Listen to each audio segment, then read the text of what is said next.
Hello বন্ধুরা, সকলকে স্বাগতম জানিয়ে আজকের ভিডিও শুরু করছি। আজকে আমরা মে দিবস তথা শ্রমিক দিবস সম্পর্কে জানবো। চলুন ভিডিও শুরু করা যাক। মে দিবসের সূচনা। মে দিবস, যা আন্তর্জাতিক শ্রম দিবস নামেও পরিচিত, এটি প্রতি বছর পহেলা মে তারিখে শ্রমিক ও শ্রমিক আন্দোলনের ঐতিহাসিক সংগ্রাম ও অর্জনকে স্মরণ করে পালিত হয়। এটি শ্রমিকদের অধিকার, ন্যায্য মজুরি ও ভালো কাজের পরিবেশের জন্য তাদের লড়াইকে সম্মান করে। এই দিনটিতে শ্রমিকরা মিছিল, সমাবেশ এবং অন্যান্য কর্মসূচির মাধ্যমে তাদের দাবি ও প্রত্যাশা প্রকাশ করে। বিশ্বের প্রায় ৮০টি দেশে পহেলা মে জাতীয় ছুটির দিন।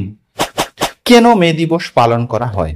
প্রথমত, শ্রমিক অধিকারের স্বীকৃতি। মে দিবস শ্রমিকদের অধিকার, ন্যায্য মজুরি এবং ভালো কাজের পরিবেশের জন্য তাদের লড়াইকে সম্মান করে এই দিনটি পালন করা হয়।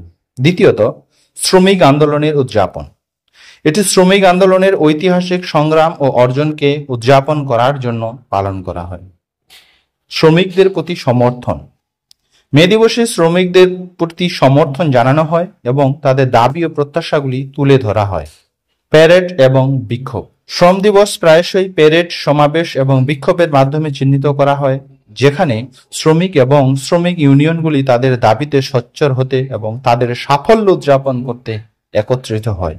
এই ইভেন্টগুলি শ্রম অধিকার সম্পর্কে সচেতনতা বৃদ্ধি এবং উন্নত কাজের পরিবেশের পক্ষে প্রচারের জন্য একটি প্ল্যাটফর্ম হিসেবে কাজ করে। এই দিনে সেই মে দিবসের আন্দোলনে যে সমস্ত কর্মীরা মৃত্যুবরণ করেছিল তাদের প্রতি স্মরণ রাখার জন্য এই দিন পালন করা হয়। মে দিবসের ইতিহাস, অর্থাৎ কেন পহেলা মে শ্রমিক দিবস পালন করা হয়। সেই ১৯৮৬ সালের কথা। আমেরিকায় ওই সালে এই দিনেই শুরু হয়েছিল শ্রমিক আন্দোলন।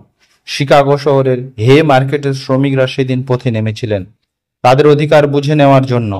সেই সময় দিনে ১৫ থেকে ১৬ ঘন্টা কাজ করতে হতো একজন শ্রমিককে, যা নিয়ে ধীরে ধীরে ক্ষোভ সৃষ্টি হতে থাকে তাদের মনে। সেই ক্ষোভেরই বহিঃপ্রকাশ এই আন্দোলন। আন্দোলনরত শ্রমিকদের রুখতে পুলিশ সেখানে এলোপাথারি ভাবে গুলি চালায়। পুলিশের গুলিতে প্রাণ হারিয়েছিলেন বেশ কয়েকজন শ্রমিক এবং আহত হয়েছিলেন অনেকে। এছাড়া গ্রেপ্তারও করা হয় অনেককে এবং তাদের মধ্যে ৪ জনকে ফাঁসি দেওয়া হয়েছিল। কিন্তু শ্রমিকদের এই বলিদান বিফলে যায়নি। ১৮৮৯ সালে আন্তর্জাতিক সমাজতান্ত্রিক সম্মেলনে শ্রমিকদের অধিকার নিয়ে প্রস্তাব ওঠে। তাদের কাজের সময়সীমা বেঁধে দেওয়ার প্রস্তাব। সেই প্রস্তাবের সায় দেয় আন্তর্জাতিক মহল। সেই থেকে শ্রমিকদের কাজের সময়সীমা দিনে ৮ ঘন্টা করে দেওয়া হয়। পাশাপাশি এই দিনটিকে শ্রমিক দিবস হিসাবে পালন করার সিদ্ধান্ত নেওয়া হয়। এই দিনে ছুটির কথাও বলা হয়। সেই থেকে আজও মে মাসের প্রথম দিনটিতে শ্রমিক দিবস বা মে ডে হিসাবে পালন করা হয়। শ্রমিকদের দাবি মাত্র একদিনই পূর্ণ হয়নি। বাস্তবে এটি কয়েক বছর সময় নিয়েছিল এবং প্রতিবাদে প্রচুর রক্তক্ষয়ও হয়েছিল। এটি কেবল মার্কিন যুক্তরাষ্ট্র নয়, তার পাশাপাশি Germany, England, France, Bharat, Japan বিভিন্ন দেশে হয়েছিল। ভারতে কবে থেকে এই দিন পালন করা হয়?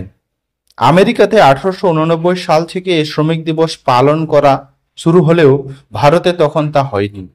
৩৪ বছর পর, অর্থাৎ ১৯২৩ সালের পহেলা মে চেন্নাইয়ে প্রথম শ্রমিক দিবস পালন করা হয়। লেবার কিষাণ পার্টির সিদ্ধান্তে এই দিবস পালন শুরু হয়। শ্রমিকদের প্রতি অত্যাচার, অবিচার ও অধিকার আদায়ের লড়াইয়ের প্রতীক হিসাবে এই সংগঠন শ্রমিক দিবস পালনের সিদ্ধান্ত নেয়। শেষ কথা, শ্রম দিবস শ্রমিকদের অধিকারের অগ্রগতি এবং চলমান চ্যালেঞ্জগুলি প্রতিফলিত করার সময় হিসাবে কাজ করে। এটি ন্যায্য মজুরি, নিরাপদ কাজের পরিবেশ এবং বিশ্বব্যাপী কর্মশক্তির সামগ্রিক কল্যাণের পক্ষে নতুন প্রতিশ্রুতির প্রতিনিধিত্ব করে। শ্রম দিবস উদযাপনের সময় আসুন আমরা সামাজিক ন্যায় বিচার, সমতা এবং বিশ্বব্যাপী কর্মশক্তির উন্নতির নীতিগুলি সম্পর্কে পুনরায় প্রতিশ্রুতিবদ্ধ হই। আজকের ভিডিও এখানেই শেষ করছি। ভিডিও ভালো লাগলে লাইক, কমেন্ট ও শেয়ার করতে ভুলবেন না। সকলের সুস্থতা কামনার সাথে আজকের জন্য বিদায়।